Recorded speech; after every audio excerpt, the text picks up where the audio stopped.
What's up, gents? Dirtbag Gaming here, the channel for casual raiders. Congratulations if you clicked on this video. I appreciate it. If you got this girl, you're endgame. You're gonna get to endgame. So we're gonna go over Arbiter today. Now I know with Arbiter, there's so many videos out there, and I always look for the most updated videos. So I'm gonna make an updated Arbiter video on where you're going to be using her, why you're going to be using her, why she's so good, just everything in general. So let's just get right into it. Let's go over the skills if you don't know them already. Like I said, this girl, everybody knows that, everybody's trying to get her. You've probably looked at her right when you started the game, but she's one of the coolest looking models that we have in the game. They definitely put a lot of time in her. She's like the face of Raid. Besides the starting champions, she's the person you're aiming for right when you start the game.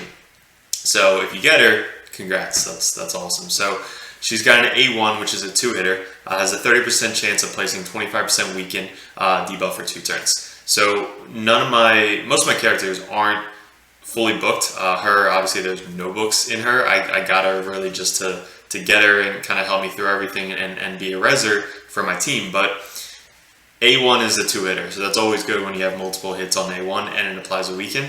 Her A2 is really good, attacks all enemies, has 75% chance of decreasing the duration of all enemy buffs by 1 turn. So 75% chance, this happens a lot.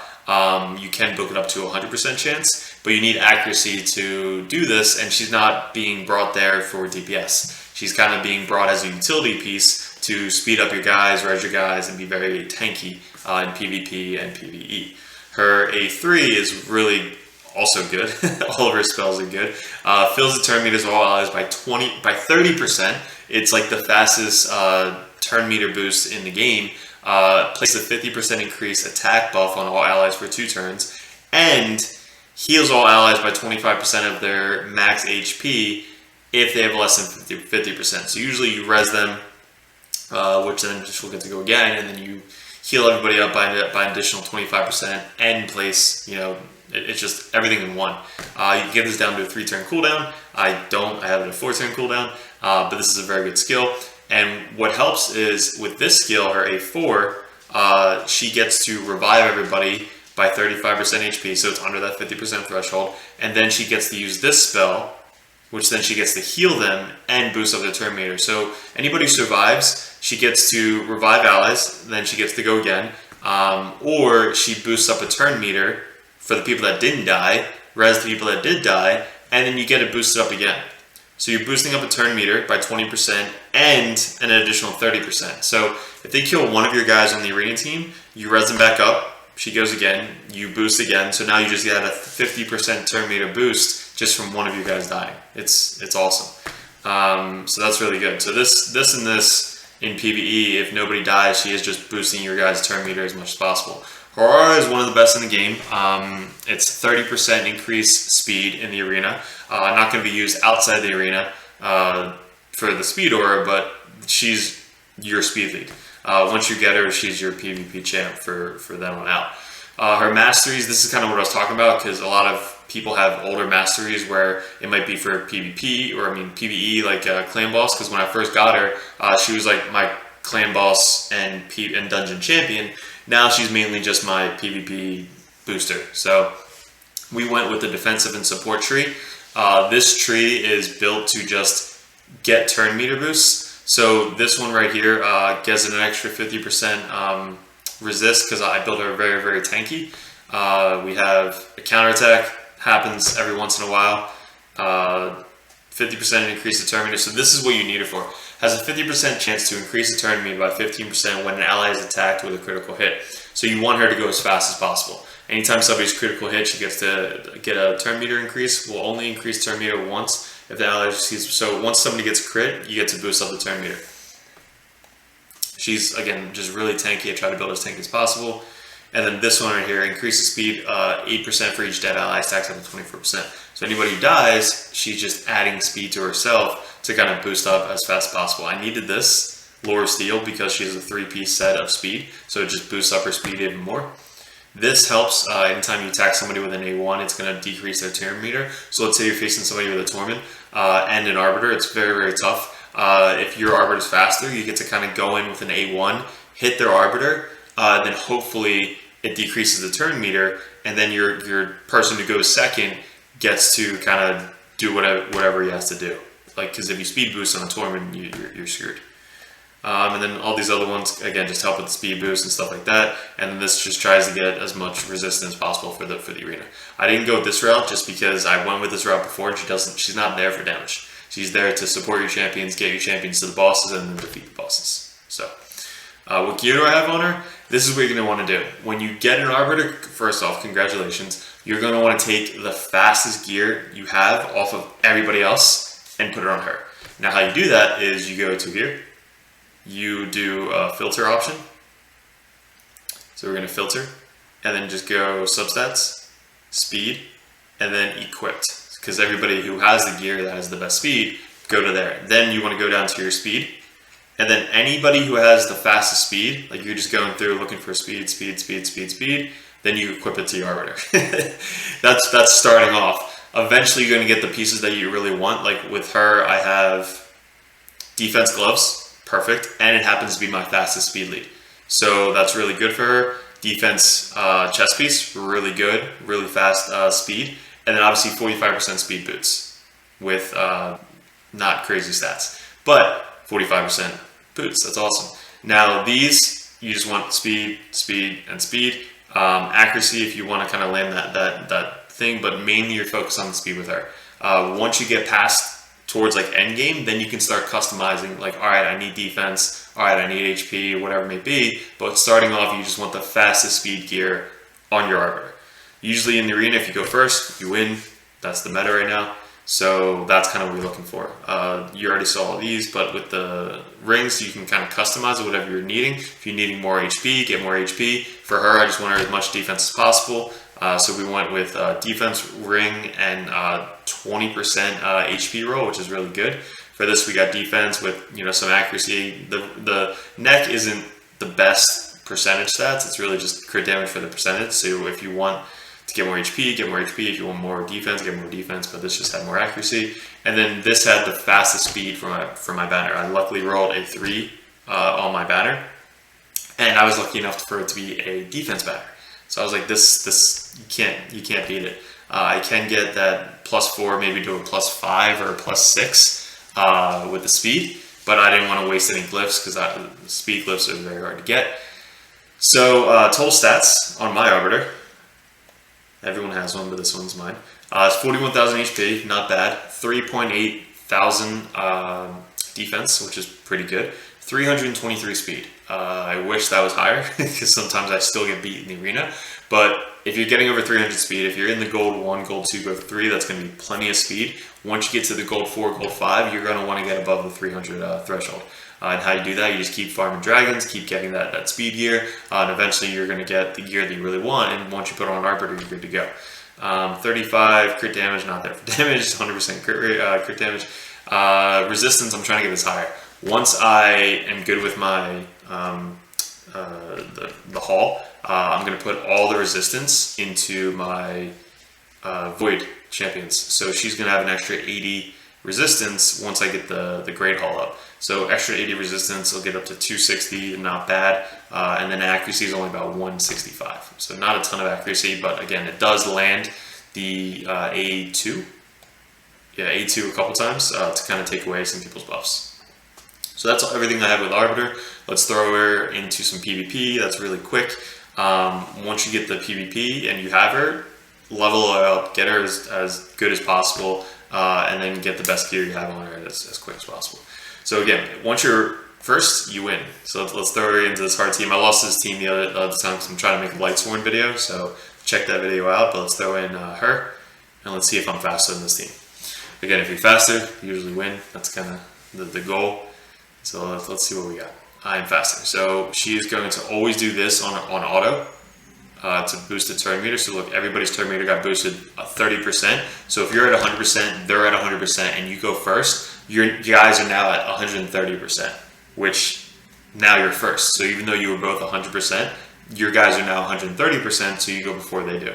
Whoever you have as go second, you want to speed tune them. She's at 320, so there's a calculator online where if you type in your speed of the Arbiter, you get to put in your secondary speed, and his secondary speed has to be like 270 for him to always go second. So let me do this. Kind of just put this on auto.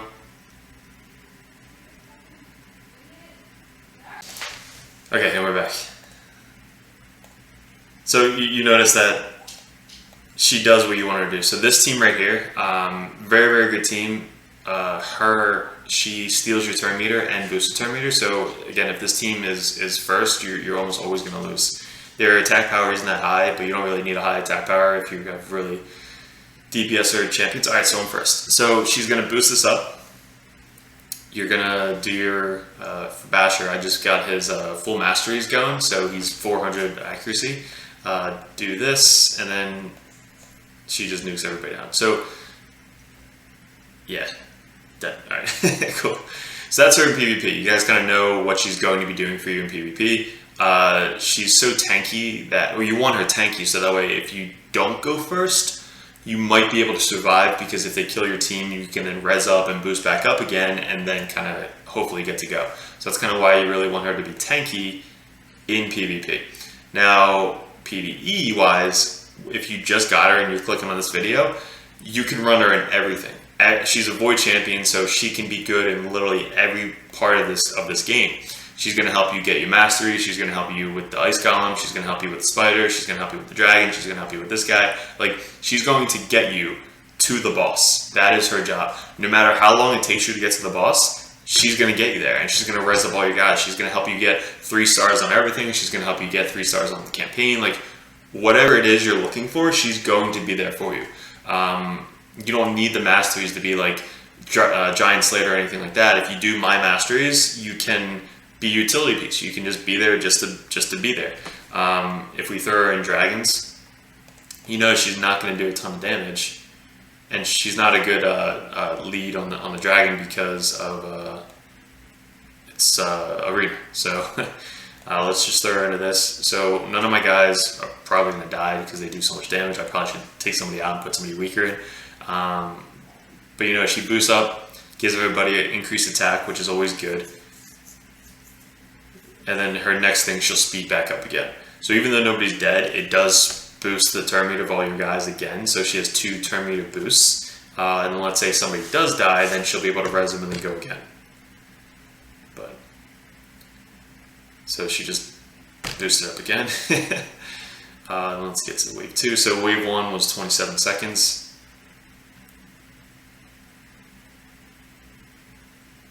So you have her if you get the all the missions done, but you could also get a free reser, which is the style of the Drakes, to kind of res one person. She has a mass res, so she can res everybody at the same time. Again, you also want her tanky and a lot of HP in the PvE aspect, so she isn't targeted first. Alright, so we got the dragon 54 seconds. Again, you're not really caring about the time if you're a newer player, but she put up a weaken on the boss, so that's cool. She hits twice. If she had what's it called, the boss killer on her, then she'd be doing more damage, but I don't have her for damage. I tried her in the clan boss when I first got her, and if you're tuning for the clan boss, you're kind of like tuning for endgame, so you're going to want to not speed boost your guys, unless you have like an unkillable team. But she's going to boost the turn meter over your clan boss team, so it's going to be out of sync almost every single time. So if you do run on a clan boss, let's say you're newer, try it, but you're going to notice that it's not going to be consistent because she's always constantly boosting the turn meter. And this isn't the fastest run, but it got it done. So that's kind of what it is. If we do another... This is really hard, so this is going to probably be one of your hardest ones to get to, is the 20 stage. But once you get there, you're going to want to start doing this for tournaments. So once you get her, you put her in any one of these slots. Let's say we put her in this slot, because he'll be free. These two are, you know, if you get them, great. Bad I luckily pulled them. But you put her in this slot. She's going to, if they die, res your champions, get into the knight, and then eventually get it down. When I first got to the 520, I was doing maybe 10-minute runs. So don't feel bad if you're like a 10+ minute run. That's where I was at. And eventually I got the champs that I needed to make it a lot faster. Having 2 cold hearts definitely helps out getting to the boss, because doing 4 attacks on their A1 is always key. And obviously Rosin, if you don't have him fused yet, definitely fuse him because he's got a 3-hitter A1. But he's probably going to die. If he dies, we'll try and res him back up. Nope, so she boosts up the turn meter and healed Rosin an extra 35% of his HP. So, and she reduces the stacks of the buffs by 1. So even though that attack didn't go away, it probably was a 2 turn. It went down to then a 1 turn, because that's what her move does. But even if you get to the boss and you still have, let's say, 1 or 2 guys, once the boss kills him, because the boss hits pretty hard if you don't get his shield down, if the boss kills you guys, she can then res automatically, and then they can then attack. So that's always good. If you're struggling to get there, and let's say you have a cardinal, use the cardinal to get through your missions, and then get your arbiter. And then once you get your arbiter, replace it, and then good to go. Alright, so let's get out of here. So guys, you saw in PvP, you saw her in PvE. She's just amazing. She makes the high elf faction crypts. It's open in 38 minutes. She makes you get 3 stars in every single one pretty easily. So if you don't have her yet and you get her, just know that the high elf crypt should be the first one that you're getting 3-star in every single one in, because she's resing up your whole team. So even if you have like all 50s and then she's your only 60 in there, she will then get all your 50s resed up and hopefully do enough damage to the final boss to get 3 stars and everything. So high elves was my first faction crypt to get it done. So let's go back to her. It's going to help in 3v3, obviously. But let's get back to her. If you guys have any questions about her, let me know. If you want to see more videos about her, let me know. But this is the updated version of her. And let me know in the comments below how you have her built, if you got my masteries, if you're going to change the masteries. But guys, I appreciate the time. Thanks for clicking on the video. Hit the subscribe button if you haven't already. Like the video if this helped you out. Good luck with everything. Enjoy the rest of your day and have a great week.